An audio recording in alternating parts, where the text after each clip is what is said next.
খুব বেশি খারাপ আছে। এই জন্য আমি আলোচনা দীর্ঘায়িত করব না। এই যে ছোট বাচ্চাগুলোকে আমি এখানে আটকায় রাখছি, তার একটা কারণ আছে। কারণটা হলো এই বাচ্চাগুলো আজকে বাচ্চা, ওরাই আমাদের আগামী দিনের ভবিষ্যৎ, ওরাই আগামী দিনের আলেম, ওরাই আগামী দিনের পীর, ওরাই আগামী দিনের বক্তা, ওরাই আগামী দিনের মসজিদের ইমাম। বিধায় এই সুন্নি আকীদা যদি তাদেরকে এখন থেকে শিক্ষা দেওয়া না হয়, তারা অদূর ভবিষ্যতে আবারও ওয়াহাবি খারিজিদের ফাঁদে পড়ে যাবে।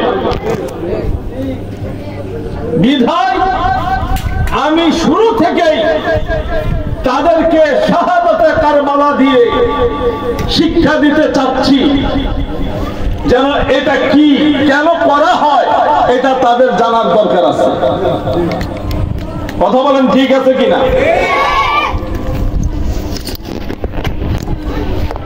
এন্টার সুনামগঞ্জ জেলায় 12টা থানা, 11টা উপজেলা, কোন প্রতিষ্ঠানে প্রাতিষ্ঠানিকভাবে আজকে 10ই মুহররম শাহাদাতে কারবালার স্মরণে ওয়াজ মাহফিল তো দূরের কথা, কোন মিলাদ মাহফিলও হয় নাই, করে না।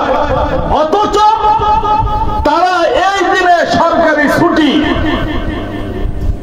পালন করে, বুক করে। 10ই মুহররম উপলক্ষে সরকারি ছুটি আছে, তো তারা 10ই মুহররমে সরকারি ছুটি বুক করে, মাগার 10ই মুহররম উপলক্ষে শাহাদাতে কারবালা উপলক্ষে শুহাদায়ে কারবালার স্মরণে তারা একটা ছোট্ট দুয়ার মাহফিলও করে না। আমি আগেও ভালো ছিলাম না, এখনো ভালো নাই, ভবিষ্যতেও ভালো থাকবো না। দুনিয়ার কোন মানুষের কাছে ভালো হবার নিয়তে আমি আমার জীবনে কোনো কাজ করি নাই। আমি যা কিছু করি, এই যে মাদ্রাসা করতেছি এত কষ্ট করে, কেউ আমার সুনাম গাইবে এই উদ্দেশ্যে মোটেই না। দুইটা উদ্দেশ্য আমার। এক উদ্দেশ্য হলো আল্লাহ এবং আল্লাহর রাসূলের সন্তুষ্টি, দ্বিতীয় উদ্দেশ্য হলো এই মাটির মধ্যে সুন্নি আলেম তৈরি করার দরকার। এই বাচ্চাগুলো যদি এখানে সুন্নি মাদ্রাসা না হইতো, এই বাচ্চাগুলো হয়তো স্কুলে যাইতো, আর যদি মাদ্রাসায় পড়তো তাহলে আশেপাশের কওমি খারিজি ওয়াহাবি মাদ্রাসায় যাইত।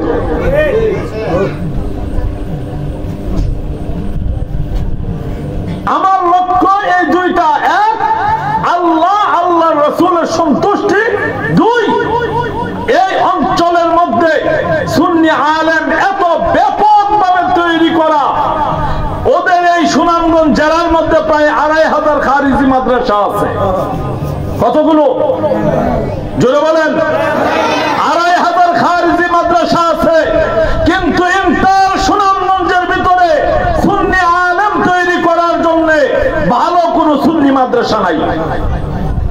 লক্ষ লক্ষ পীরের মুরিদ আছে, উরুস হয়, বিভিন্ন অনুষ্ঠান হয়, মাগার সুন্নি আলেম তৈরি করার কোন পথ রাখা হয় নাই।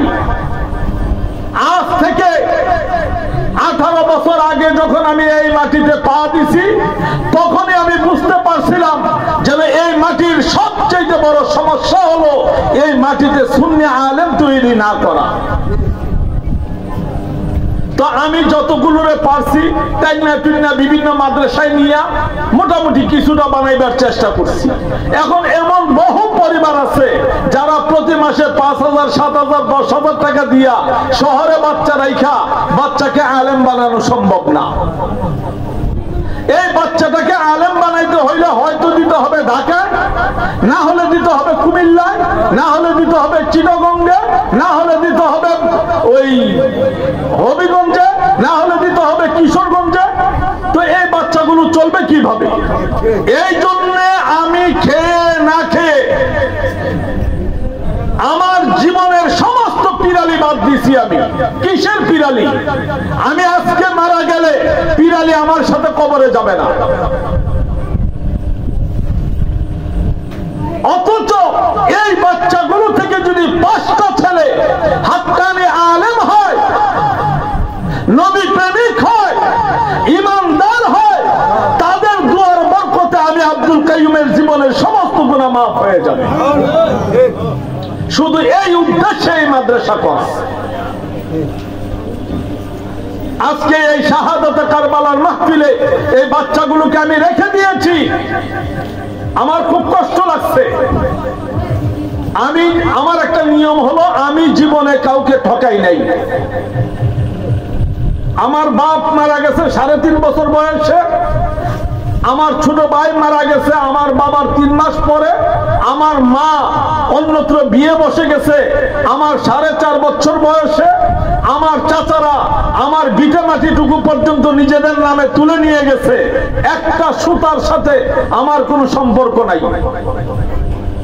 সেই জায়গা থেকে আল্লাহ পাক আমাকে এখানে তুলে এনেছেন। এটা আমার গোষ্ঠীর ক্ষমতায় না, এটা আমার শ্বশুর বাড়ির ক্ষমতায় না, এটা একমাত্র আল্লাহর কুদরতি ক্ষমতার দ্বারা। এই জন্য এই শাহাদাতে কারবালা মাহফিল যখন গোটা সুনামগঞ্জের কোন প্রতিষ্ঠানে হয় না, কিছু কিছু জায়গায় হয়তো খানকা ভিত্তিক একটু মিলাদ মাহফিল হয়, কিন্তু মৌলিক কারবালার যে বিষয়টা সেটা আলোচনা হয় না, যার কারণে সাধারণ জনগণও জানে না। আমাদের মহিলাদেরকে দেখি দল বেঁধে মিলাদে যাচ্ছে। কেন যাচ্ছে? জাস্ট শুধু খিচুড়ি আনার জন্য, আর কিচ্ছু না, আর কিছুই না। এটা শুহাদায়ে কারবালা।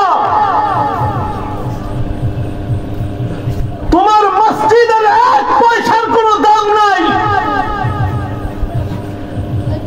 যে নামাজিরা মসজিদে যাইয়া নামাজ পড়ে, ইয়াজিদের বাহিনীতে 22,000 লোক একসাথে দাঁড়াইয়া নামাজ পড়েছে। আমাকে নামাজ শিখাইতে আইছো না। শরীয়ত এই দেশের কোন মৌলবীর চাইতে আমি কম বুঝি না। তরিকত বলো, হাকিকত বলো, মারিফত বলো, কোন ফকিরের চাইতে কম বুঝি না। কিন্তু একটা কথা মনে রাখো, শরীয়ত বলো, তরিকত বলো, হাকিকত বলো, মারিফত বলো, এই সব কিছু ইমাম হুসাইনের কদমের নিচে। তোমাকে আগে জানতে হবে হুসাইন কেন শাহাদত বরণ করেছেন। কারবালার পানি বন্ধ করে দেওয়ার কারণে? এই কথাটা বলার কারণ হলো ইমাম হুসাইনকে দুর্বল মনে করা। স্পষ্ট ভাবে কথাগুলো মনে রাখবেন। জারি গান গায় বাড়ি বাড়ি। আমি ছোট সময় দেখছি হেলুবাইসারা বাড়িতে জারি গান গাইছে মহরমে। এই আশেপাশে বহু জারি গান হয়েছে, তখন আমিও কাঁদছি। এখন দেখলাম এই কান্নাগুলো সব বৃথা। আমার বাপ যে জমির জন্য মারা গেছে, ওই জমি উদ্ধার না করে যদি আমি বাপের কবরের পাশে বইয়া কান্দি, তাহলে আমি বাবার যোগ্য সন্তান না। আমার বাপ যে জমির জন্য মারা গেছে, আমার কাজ হলো আগে ওই জমিটাকে উদ্ধার করা। ইমাম হুসাইন কারবালায় কেন শহীদ হলেন?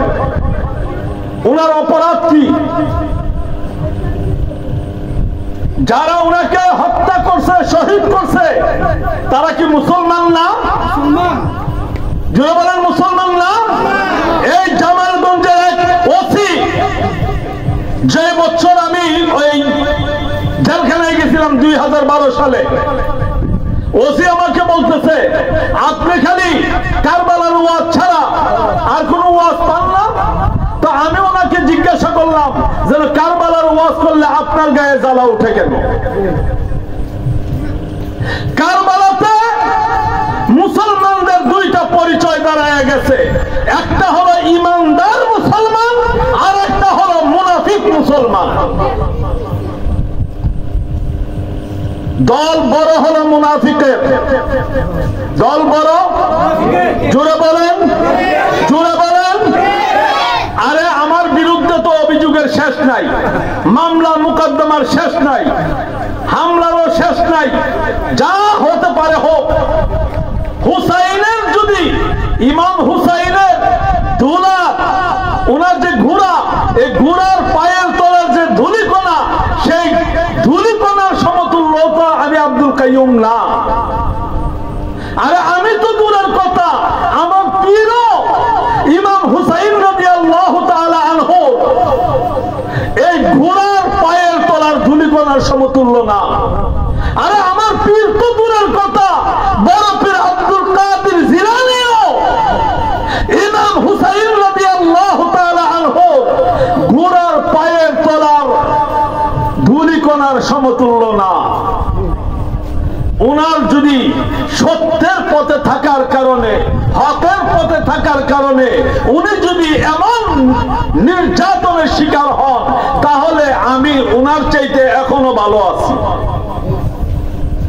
বলেন, আমি সবসময় সুস্পষ্ট কথা বলতে ভালোবাসি, কারণ এটা হুসাইনি শিক্ষা। উনি কারবালায় আসছেন,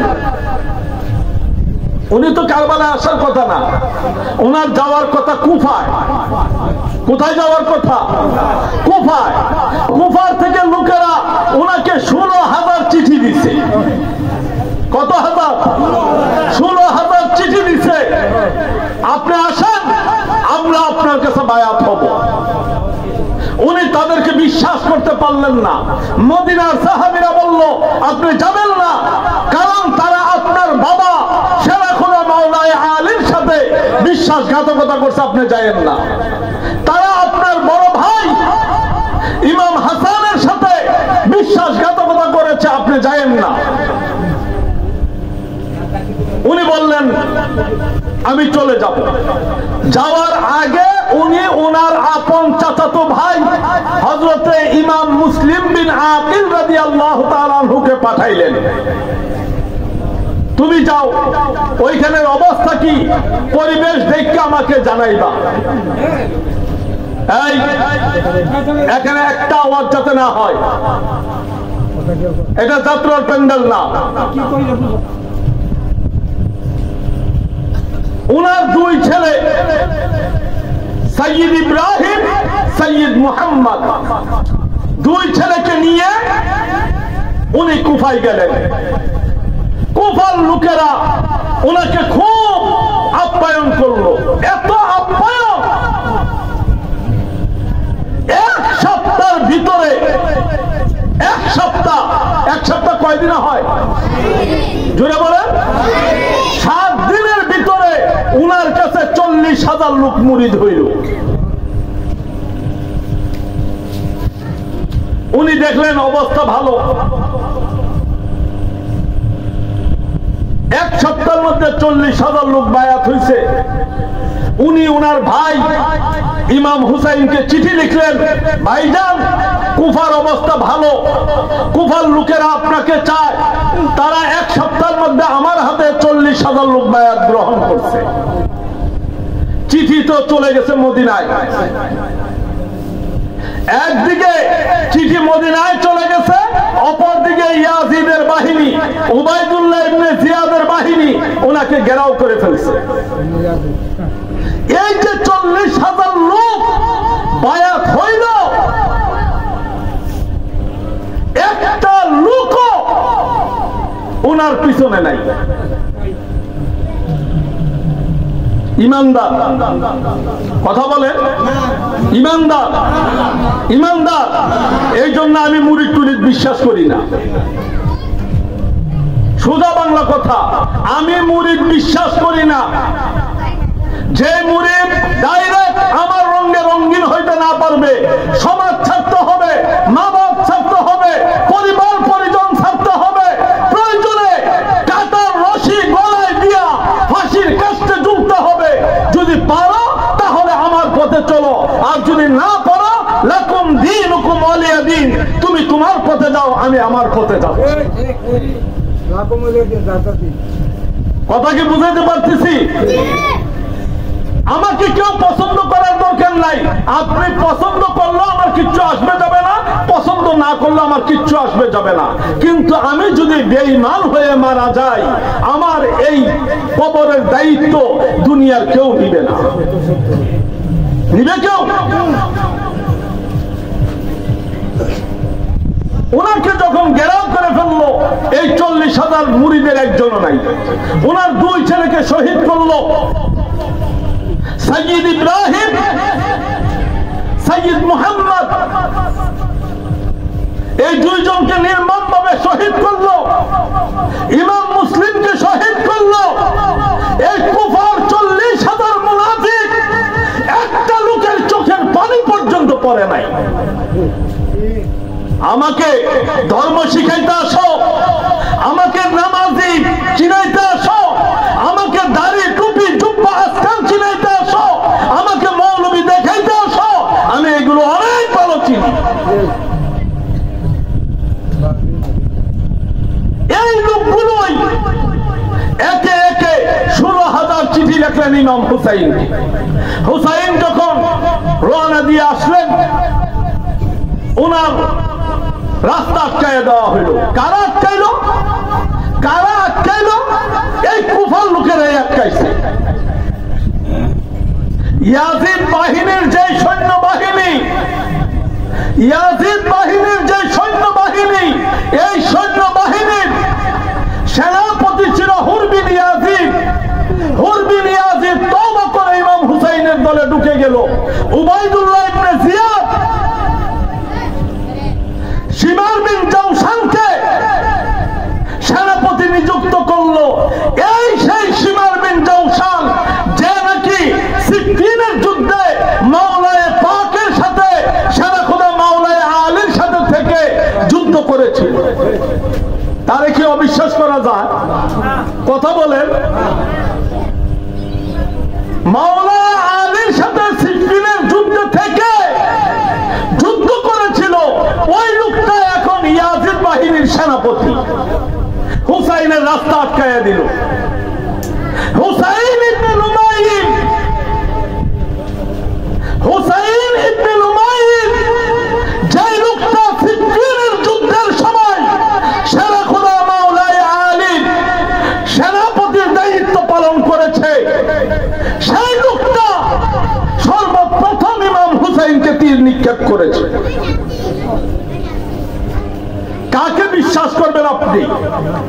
আপনি কাকে বিশ্বাস করবেন?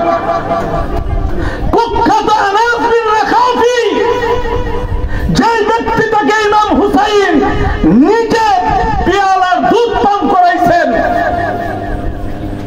ওই লোকটা সর্বপ্রথম ইমাম হুসাইনের বুকের উপরে বর্ষা মারছে। আপনারা আমাকে ধর্ম বুঝান,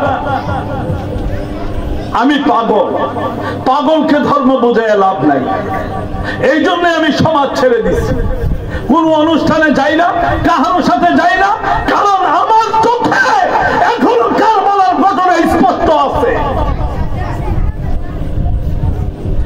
বার্তা কি ছিল? বার্তা কি ছিল? শুক্রবার জুমার নামাজ হয়েছে, এই লোকগুলো নামাজ পড়েই নবীর নাতির উপরে হাত তুলেছে,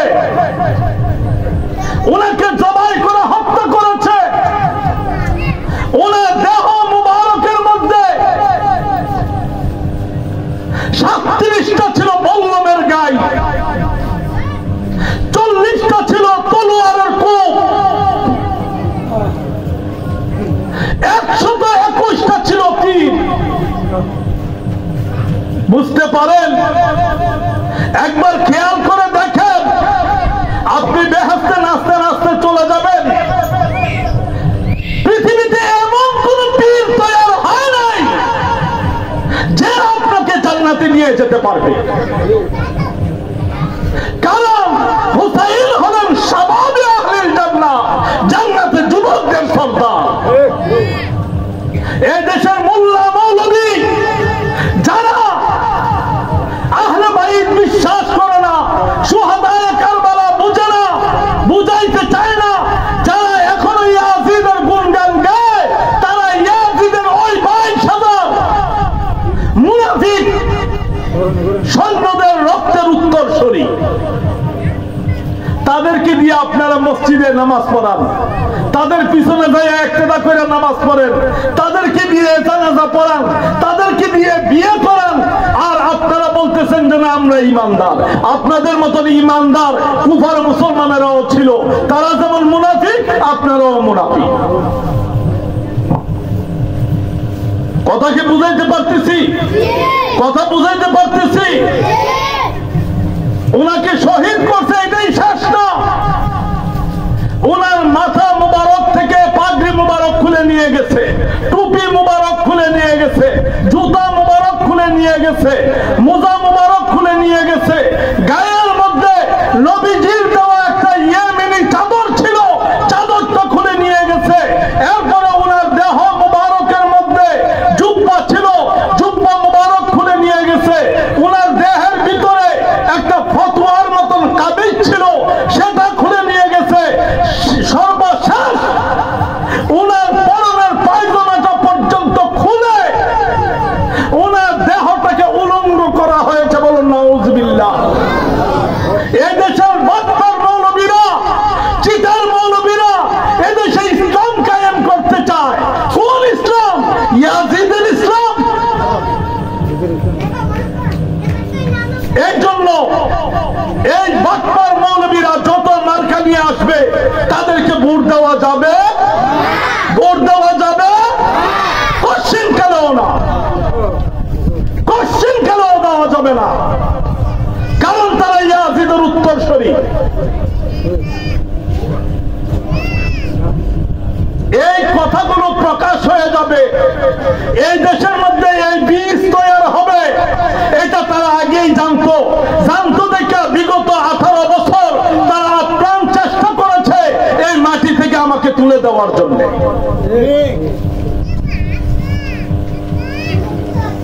আপনি সুর দিয়া ওয়াজ করলে, কাহিনী কইলে, কতক্ষণ কানলে, কতক্ষণ হাসাইলে, ওটা ওয়াজ না, ওইটা হইল নাটক। এই নাটক করতে করতে মুসলমানদের ঈমান মরে গেছে। নাটক শুনতে শুনতে মুসলমানদের ঈমান ধ্বংস হয়ে গেছে। এখন কাজ হলো, যদি একটা লোক নবী প্রেমিক থাকে, একটা লোক ঈমানদার থাকে, ওই লোকটার কাজ হলো এখন ঘুম থেকে জেগে ওঠা। আপনি তসবিহ টিপা পীরের বাড়িতে মুরগি নিয়ে, গরু নিয়ে বেহেশতে চলে যাবেন। আপনি আমার থেকে লিখিত নিয়ে যান, আমি লিখিত দিয়ে দিচ্ছি। আপনি না, শুধু আপনার পীরও জাহান্নামে যাবে। আপনি যদি জান্নাতে যেতে হয় তাহলে আগে আপনাকে হুসাইনের রঙে রঙিন হতে হবে। আপনার মাইয়া বিয়ে দিচ্ছেন কই? আপনার মেয়ে বিয়ে দিচ্ছেন কোথায়? যার কাছে বিয়ে দিচ্ছেন ওই পরিবারটা পুরাটাই ওয়াহাবি, ওই পরিবারটা তাবলিগি। আপনার পুত বিয়ে করেছেন কই? এমুক চেয়ারম্যানের ছেলে, এমুক চেয়ারম্যানের মাইয়া। চেয়ারম্যান কি? চেয়ারম্যান তাবলিগ করে, চেয়ারম্যান কওমি মাদ্রাসার সভাপতি, চেয়ারম্যান বিশ্ব ইজতেমায় যায়। আপনি মনে করতেছেন আমি তো পীরের মুরিদ, অসুবিধা কি? কুফার মুসলমানের মধ্যে আর আপনার মধ্যে কোনো পার্থক্য নাই। বলেন আছে? বলেন আছে? নাই। মসজিদ একটা ঘর, যেই ঘরের মধ্যে আপনারা এখন বসা আছেন, এটা মাদ্রাসার ঘর। কিসের ঘর? বানাইছে কে? আল্লাহ। কথা বলেন, এই ঘরটাকে আল্লাহ বানাইছে? মিস্ত্রি বানাইছে। জোরে বলেন, মিস্ত্রি বানাইছে। মিস্ত্রি প্রস্রাব করে পানি ব্যবহার করে। আমার এখানকার মিস্ত্রিরা এই বিড়ি টানে, বিড়ি টানে ঘর বানাইছে। এই ঘরের নাম হয়েছে নবীর ঘর। এই বিড়ি টানেন না, প্রস্রাব করে পানি ব্যবহার না করেন না, দাঁড়ায় মতন না ইঞ্জিনিয়ার দিয়ে মসজিদ তৈরি করাইছে, পাকা একটা বিল্ডিং, ওইটার নাম হয়ে গেছে মসজিদ। এখন যদি কোন লোক, আমি যে পিসাব, আমিও যদি যাইয়া একটা বাস লইয়া মসজিদের মধ্যে 2-3টা বাড়ি দেই, পুরা এলাকাবাসী সব কি অবস্থা হবে? আমার অস্তিত্ব থাকবে? থাকবে না। তো ইট পাথরে করা মসজিদে বাড়ি দিলে যদি তোমার ধর্ম নষ্ট হয়, তাহলে তুমি বুঝো যেই নবীর কারণে তুমি মুসলমান, যেই নবীর কারণে তুমি কোরআন পাইলা, যেই নবীর কারণে তুমি কাবা চিনলা, যেই নবীর কারণে তুমি আল্লাহ চিনলা, যেই নবীর কারণে তোমার এই লেবাস, দাড়ি, টুপি, জুব্বা, আসকান, সেই নবীর নাতিকে কারবালায় নির্মমভাবে শহীদ করা হইল। অথচ তুমি এখনো সেই ইয়াজিদকে মুসলমান বলো, তার নামের পিছনে রহমাতুল্লাহি আলাইহি বলো, অথচ ওই হুসাইনের ব্যাপারে তোমার অন্তরে কোনো ব্যথা নাই, কোনো জ্বালা নাই। তাহলে তুমি হিজড়াদের মতন মুসলমান। কথা বুঝেন নাই? এই কঠিন কথাগুলো বলে বিদায় আমি সমাজের কারো কাছে ভালো হতে পারি না। এই জন্য বাচ্চাগুলোকে রেখে দিছি। আমি কালকেও মারা যেতে পারি, হয়তো এটাই আমার জীবনের শেষ মাহফিল হতে পারে, কিন্তু এই বাচ্চাগুলোর জীবনে সাইয়্যিদুনা সুলতানুশ শুহাদায়ে কারবালা মাওলায়ে পাক মাওলা ইমাম হুসাইন রাদিয়াল্লাহু তাআলা আনহুর আদর্শ বাস্তবায়ন করতে হবে। উনি 3টা জিনিস বুঝাইয়া দিয়ে গেছেন কারবালাতে। কয়টা? পানির অভাবে মারা গেছেন হুসাইন। জোরে বলেন, আরো জোরে বলেন। কেউ যদি বলে যেন হুসাইন কারবালায় পানির অভাবে মারা গেছে, তার গালের মধ্যে ঠাস ঠাস 2টা থাপ্পড় মেরে দিবেন।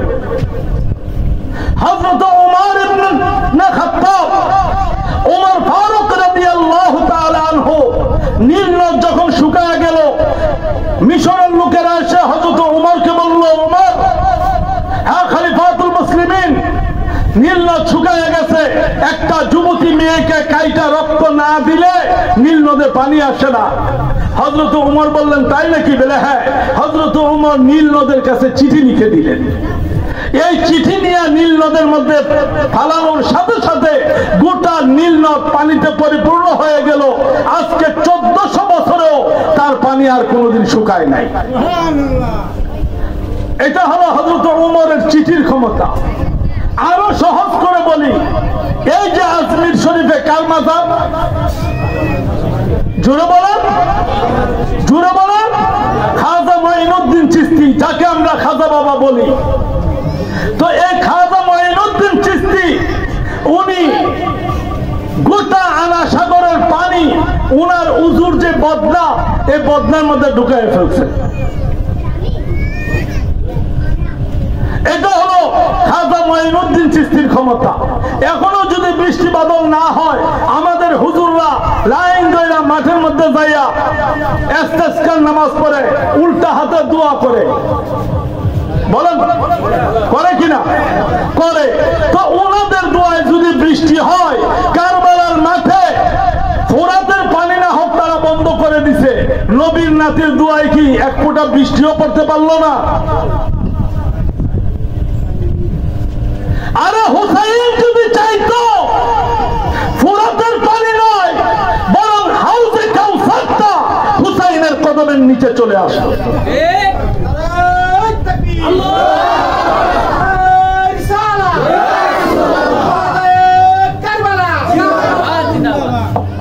এটা মনে রাখবেন, হুসাইন পানির অভাবে মারা যাননি। বরং এটার পিছনে বিশাল এক ইতিহাস আছে। এই ইতিহাস হলো, এই ঘটনা নবীজি জানতেন, এই ঘটনা সেরা খোদা মাওলায় আলী জানতেন, এই ঘটনা খাতুনে জান্নাত নিজে জানতেন, এই ঘটনা ইমাম হাসান জানতেন, এই ঘটনা ইমাম হুসাইন নিজে জানতেন। কিন্তু কেউ কখনোই আল্লাহর কাছে দোয়া করে নাই যেন আল্লাহ এটা বাদ দাও। দোয়া করলে তো দোয়া কবুল হবে, নাকি ওনাদের দোয়া কবুল হবে না? তো দোয়া করলেন না কেন? দোয়া করেন নাই উম্মতকে শিক্ষা দেওয়ার জন্য যেন তোমরা তোমাদের জীবন দিও কিন্তু ঈমান দিও না। এই জন্য ইয়াজিদ অযোগ্য ছিল, ইয়াজিদের কাছে তিনি বায়াত গ্রহণ করবেন না। 2 নম্বর হলো তিনি তো আপোষ করতে পারতেন, আপোষ করতে পারতেন না। তিনি যদি এখান থেকে আপোষ করে মদিনায় ফেরত চলে যাইতেন, মদিনায় যায় যদি লোকজন জড়ো করে আবার বিদ্রোহ করতেন, ইয়াজিদ কি ওনাকে আটকায় রাখতে পারত? যদি ওই দিন হুসাইন এখানে আপোষ করতেন, এটা গোটা পৃথিবীতে দলিল হয়ে যাইত যেন হুসাইন নিজের জান বাঁচানোর জন্য কুখ্যাত ইয়াজিদের সাথে আপোষ করেছে। কথা কি বুঝাইতে পারতেছি? এই জন্য এমন অনেক কাহিনী আছে, হকের পথে আপনাকে চলতে হবে, এতে আপনার জীবন থাকো আর যাক। বলেন এখানে যারা মাহফিলে আসছেন, একজন লোক দাঁড়াবেন যেন আপনার জীবনটা ইমাম হুসাইনের জীবনের চাইতে বেশি দামি। আছেন কেউ? ইমাম হুসাইনের জীবনের চাইতে দামি কারো জীবন এমন কোন ব্যক্তি আছেন? বাংলাদেশের প্রধান উপদেষ্টা? হ্যাঁ? কোন রাজনৈতিক দলের নেতা? মক্কা মদিনার ইমাম? तमाम পৃথিবীর সমস্ত পীরদেরকে একত্রিত করলো ইমাম হুসাইনের বুড়ার পায়ের তলা ধুলিকণার সমতুল্য হবে না। তাহলে হুসাইন সেই দিন জীবন দিয়েছিলেন হকের কারণে। তিনি যদি সেই দিন বায়াত গ্রহণ করতেন ইয়াজিদের নামে, ওনার কি এই দুর্গতি হইতো? তো বায়াত হইলেন না কেন? কারণ উনি যদি বায়াত হয় তাহলে কিয়ামত পর্যন্ত মুসলমানেরা ফাসিক ফাজির মুনাফিকের কাছে বায়াত হইতে হবে। এই জন্য আমি বলবো, এই মাদ্রাসা আমি করে গেলাম, মাদ্রাসা করার দায়িত্ব আমার, রক্ষার দায়িত্ব আমার না।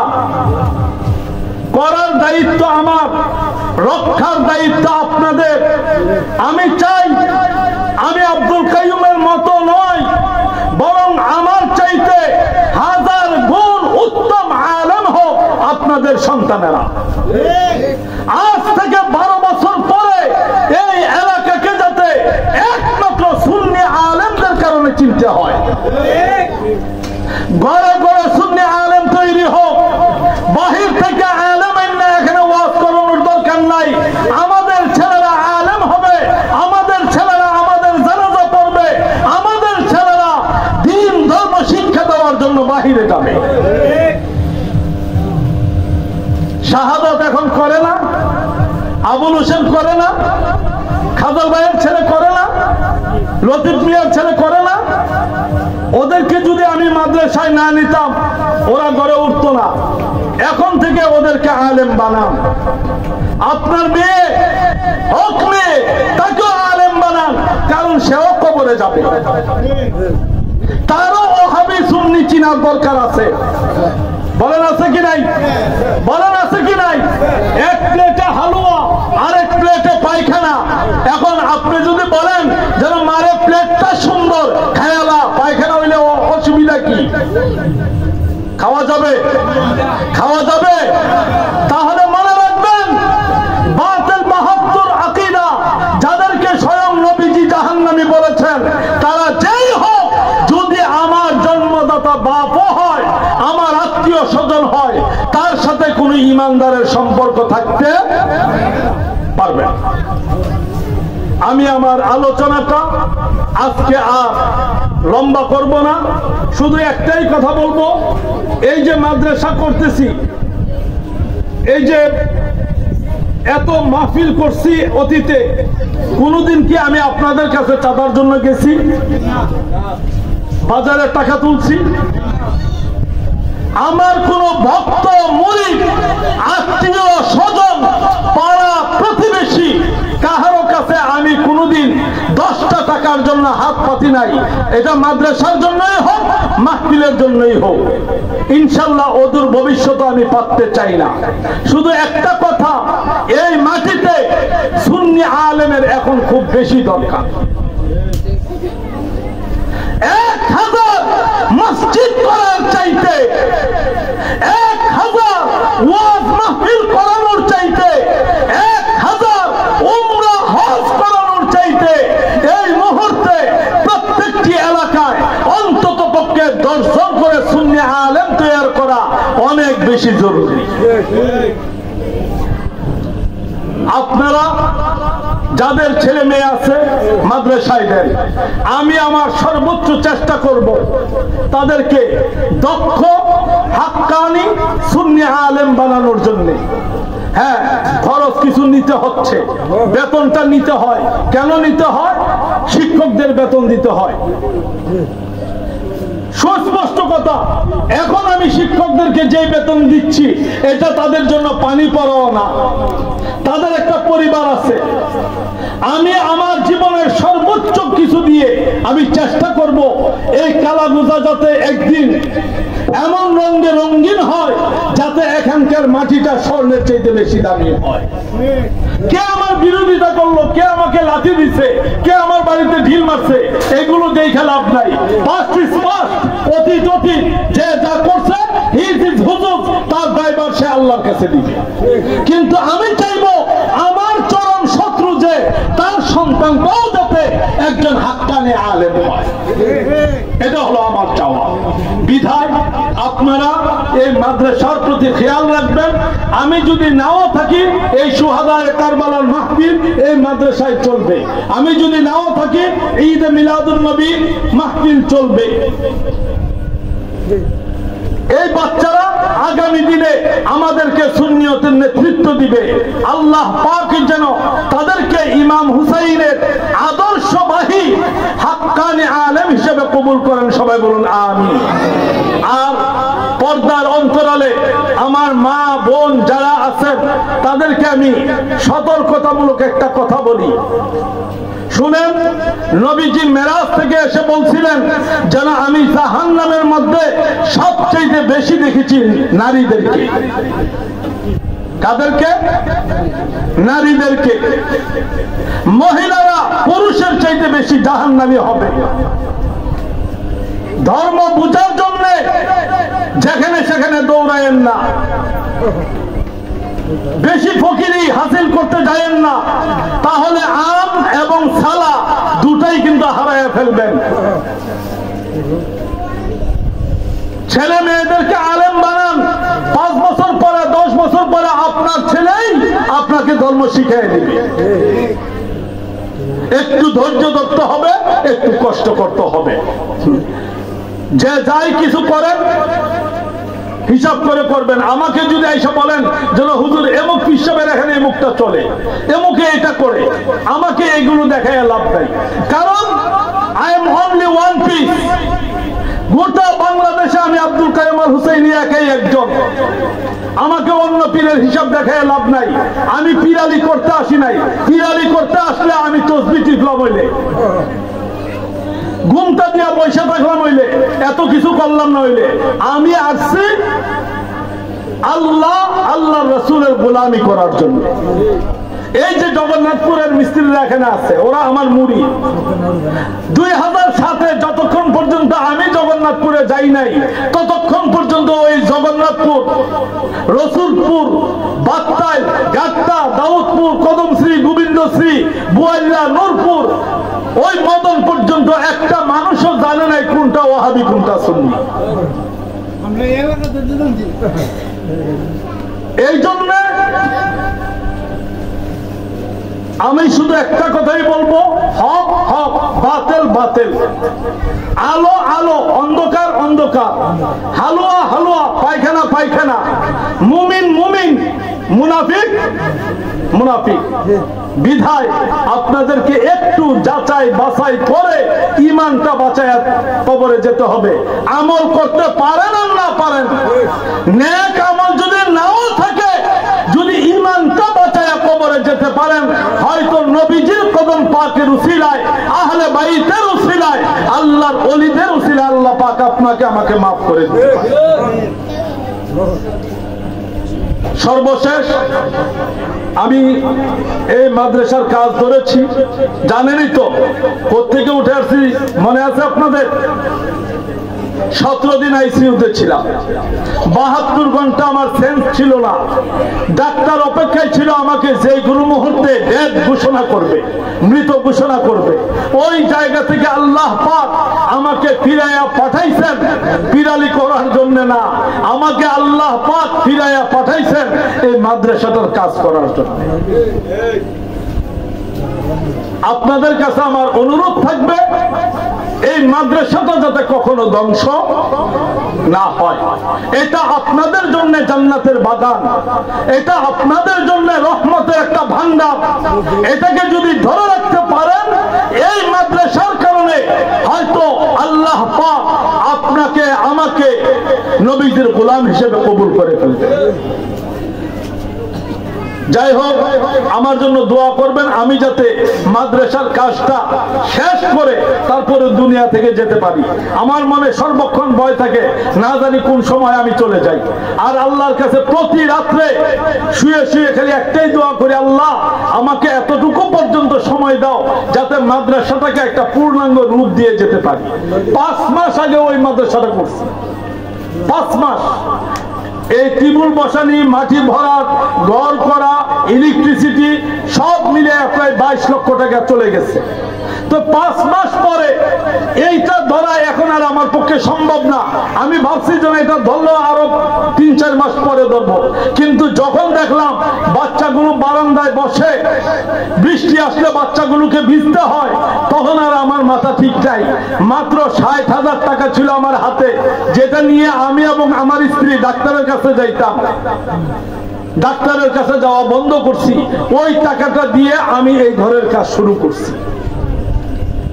আপনারা দোয়া করবেন যাতে এটা কমপ্লিট করে, শুধু এটা না, ওই পাশের যে 5 তলার ফাউন্ডেশনটা ওটা সহ কমপ্লিট করে দিয়ে যাতে আমি দুনিয়া থেকে যেতে পারি। আর কিছু চাওয়ার নাই। আল্লাহ পাক আমাদের সবাইকে হযরতে সাইয়্যিদুনা মাওলায়ে পাক ইমাম হুসাইন রাদিয়াল্লাহু তাআলা আনহুর কদম শরীফের উসিলায়, শাহাদাতের উসিলায় ঈমানদার হিসেবে কবুল করুক। সবাই বলুন আমিন। আর যেখানে সেখানে যে কোনো ইমাম সাহেবের পিছনে যায় নামাজে দাঁড়াবেন নি? হ্যাঁ, দাঁড়াবেন? যে কোনো ইমাম সাহেব দিয়ে সেটা বিয়া পড়াবেন? একটু যাচাই বাছাই করে নিয়েন, কারণ সবচেয়ে বড় মূল্যবান বস্তু হলো ঈমান। দুনিয়ার সব কিছু হারাইলে পাবেন, কিন্তু ঈমান হারাইলে পাওয়া যাবে না। ফিলিস্তিনের মুসলমানেরা, মুসলিম মা বোনেরা ইজ্জত হারাচ্ছে, কিন্তু তারা তাদের ঈমান দেয় নাই। কাশ্মীরের মুসলমানেরা জীবন দিচ্ছে, ইজ্জত হারাচ্ছে, ঈমান দেয় নাই। মনে রাখবেন, ইজ্জতের চাইতেও, জীবনের চাইতেও ঈমানের দাম বেশি। আমাদের আকীদা হলো আহলে সুন্নাত ওয়াল জামাআত। বুঝাইতে পারতেছি? আমাদের আকীদা হলো আহলে সুন্নাত ওয়াল জামাআত, এর বাহিরে কিছু নাই, ডাইনেও কিছু নাই, বায়েও কিছু নাই। এই আহলে সুন্নাত ওয়াল জামাআতের নামই হলো ইহদিনাস সিরাতাল মুস্তাকিম। আল্লাহ পাক এই আকীদার উপরে আমাদেরকে রাখো। আর এই আকীদার একটা মানদণ্ড হলো আমরা আহলে বাইতকে ভালোবাসবো। আহলে বাইত হলেন আমাদের মাথার তাজ, আহলে বাইত আমাদের মাথার তাজ, আর সাহাবায়ে কেরাম হলেন আমাদের গলার মালা। আহলে বাইত হলেন আমাদের মাথার তাজ, সাহাবায়ে কেরাম হলেন আমাদের গলার মালা। সাবধান, ভুলেও না আহলে বাইতের সামনে না কোন সাহাবীর সামনে কোন ধরনের বিয়াদবি করবেন না। যদি বিয়াদবি করেন, মনে মনেও যদি কল্পনা করেন তাহলে কিন্তু আর আপনি এই আহলে সুন্নাত ওয়াল জামাতের এই লাইনের ভিতরে থাকতে পারবেন না। এটা মনে রাখবেন। আল্লাহ পাক আমাদের এই সন্তানদেরকে সুন্নি আলেম হিসেবে কবুল করুক। সবাই বলুন আমিন। সবাই একটু দৃষ্টি পড়ুন আল্লাহুম্মা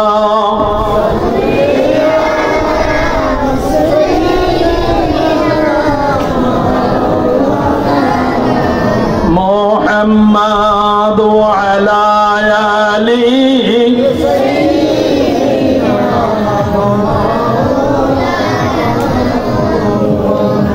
বিকালে একটু বৃষ্টি হয়েছিল? বিকালে কি একটু বৃষ্টি হয়েছিল? কেন হয়েছে? যে গরম ছিল, যে রৌদ্র ছিল, আপনারা এতক্ষণ এখানে বসে থাকতে পারতেন না। মাহফিল বন্ধ করার জন্য বৃষ্টি আসে নাই। বৃষ্টি দুইটা কারণে আছে। এক, আপনাদেরকে ঠান্ডা দেওয়ার জন্য। দুই, মুনাফিকদের ঈমানের মধ্যে খোঁচা দেওয়ার জন্য। অন্যান্য বছর এই রাস্তা এমন আষাঢ় মাসে কি থাকে, এইটাই আল্লাহর রহমত। আকল মান কুলিয়ে ইশারা কাফি হে। যার আকল আছে তার জন্য ইশারাই যথেষ্ট। যার আকল নাই তারা ধাক্কাইলেও কোনো কাজ হবে না। আল্লাহ পাক আমাদের সবাইকে নবীজির গোলাম হিসেবে কবুল করুক, আহলে বাইতের গোলাম হিসেবে কবুল করুক, হাক্কানি উলামায়ে কেরামের অনুসরণ অনুকরণ করার এবং আকীদায়ে আহলে সুন্নাত ওয়াল জামাতের উপরে অটল থাকার তৌফিক দান করুক। সবাই বলুন আমিন। আসসালাতু ওয়াসসালামু আলাইকা ইয়া রাসূলুল্লাহ। আসসালাতু ওয়াসসালামু আলাইকা ইয়া হাবিবাল্লাহ। আসসালাতু ওয়াসসালামু আলাইকা ইয়া শাফিআল মুজনিবিন। আসসালাতু ওয়াসসালামু আলাইকা ইয়া রাহমাতাল লিল আলামিন। দেশের বিভিন্ন প্রান্ত থেকে বহুজন আমাদের এই মাদ্রাসার মধ্যে দান করতেছে। কেউ আমার পীর ভাই, কেউ আমার ভক্ত মুরিদ, কেউ আমার বন্ধু, কেউ আমার শুভাকাঙ্ক্ষী। ওনাদের এলাকায় কি মাদ্রাসা নাই, মসজিদ নাই? ওইখানে দান করলে সওয়াব হবে না? তো লক্ষ লক্ষ টাকা এখানে দিচ্ছে কেন? ওনাদের চাওয়া হলো এই জায়গাটা গড়ে উঠো। তো আপনারা ওনাদের জন্য খালেস ভাবে দোয়া করবেন। ওনারা আমাদের কাছে আর কিচ্ছু চায় না, শুধু একটা জিনিস চায়। কি চায়? দোয়া। তো আমরা ওনাদের জন্য দোয়া করব। যে যে মাকসুদে এখানে দান করবে, আল্লাহ পাক যেন নবীজির কদম পাকের উসিলায়, আহলে বাইতের উসিলায়, মাওলায়ে পাক ইমাম হুসাইনের উসিলায় যাতে ওনাদের সেই নেক মাকসুদকে কবুল করেন। সবাই বলুন আমিন। সবাই মুনাজাত করুন আল্লাহুম্মা আমিন। اللهم صل على سيدنا مولانا محمد وعلى آله وأصحابه وبارك وسلم. ربنا ظلمنا أنفسنا وإن لم تغفر لنا وترحمنا لنكونن من الخاسرين. ربنا آتنا في الدنيا حسنة وفي الآخرة حسنة وقنا عذاب النار. يا الله এই শাহাদাতে কারবালার মাহফিলকে আপনি কবুল করুন। আল্লাহ এই জামিয়া গাউসিয়া হুসাইনিয়া রেজবিয়া মাদ্রাসাকে আপনি কবুল করুন। আল্লাহ এই মাহফিল এবং মাদ্রাসার সাথে যারা জড়িত, যাদের দান অনুদানে এই মাদ্রাসা গড়ে উঠছে, আল্লাহ সবাইকে আপনি কবুল করুন। আল্লাহ আমাদের যেই ছাত্র ছাত্রী এখানে রয়েছে, যারা আসবে, অদূর ভবিষ্যতে যারা এখানে লেখাপড়া করবে, তাদের সবাইকে হাক্কানি আলেম হিসেবে কবুল করুন। আল্লাহ তাদের সবাইকে নবীজির গোলাম হিসেবে কবুল করুন। আল্লাহ তাদের সবাইকে আহলে বাইতের গোলাম হিসেবে কবুল করুন। আল্লাহ আমাদেরকে ইমাম হুসাইন রাদিয়াল্লাহু তাআলা আনহুর পদাঙ্ক অনুসরণ করে হকের পথে, আহলে সুন্নাত ওয়াল জামাতের আকীদার পথে চলার মতো তৌফিক দান করে দিন। আল্লাহ আমাদের মা বাপ, দাদা দাদি, নানা নানি, ভাই বোন, খেস কুটুম, আত্মীয় স্বজন, স্ত্রী পুত্র, সন্তান সন্ততি, যে যেখানেই কবরবাসী হয়েছে আল্লাহ তাদের জিন্দেগির গুনাহগুলোকে মাফ করে দিয়ে তাদের কবরকে আপনি জান্নাতের বাগান বানিয়ে দিন। আল্লাহ আপনি আমাদের প্রত্যেকের মনের নেক মাকসুদগুলোকে কবুল আর মঞ্জুর করুন। আল্লাহ যেই ভাই বাবাজিরা এই মাদ্রাসার কাজে আর্থিকভাবে সহযোগিতা করতেছে আল্লাহ তাদেরকে আপনি সাইয়্যিদুনা মাওলায়ে পাক ইমাম হুসাইন রাদিয়াল্লাহু তাআলা আনহুর গোলাম হিসেবে কবুল করুন। আল্লাহ ওনাদের দানকে কবুল করুন। আল্লাহ ওনাদের মনের নেক মাকসুদকে কবুল করুন। সুবহান রাব্বিকা রাব্বিল ইজ্জাতি আম্মা ইয়াসিফুন ওয়া সালামুন আলাল মুরসালিন ওয়ালহামদুলিল্লাহি রাব্বিল আলামিন বিহাক্কি কালিমায়ে তাইয়্যিবা লা ইলাহা ইল্লাল্লাহু মুহাম্মাদুর রাসূলুল্লাহ সাল্লাল্লাহু আলাইহি ওয়াসাল্লাম। বাচ্চারা ঘুমে ধরছে।